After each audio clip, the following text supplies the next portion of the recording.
So if you want to make the leg press more of a quad movement, here are the biggest things that you really want to know about this, right? So again, the bigger the stretch you can get within this movement, the better it's going to be.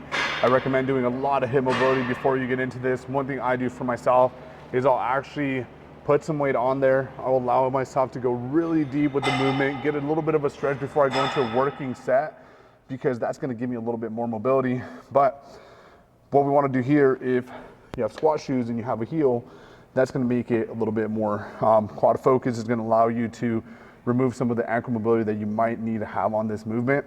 And then we want to place our feet lower on the pad itself. So I'm going to show you guys what it looks like making this more of a quad focus. So with the glute focus, we'd be a little bit up here, right?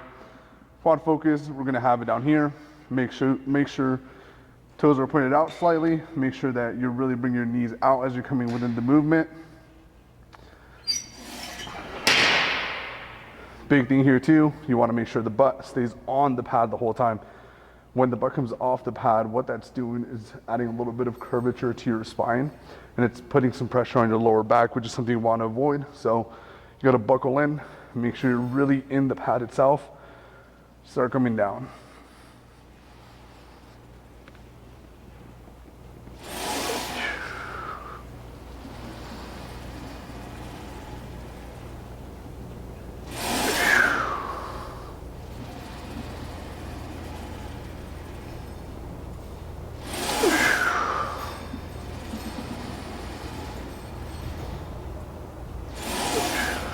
So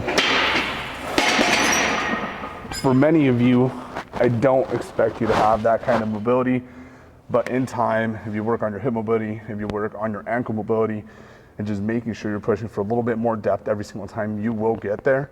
And you're gonna notice that come all the way down, which is placing a big stretch on my glutes and a big stretch on my hamstring, not my hamstrings, my quads.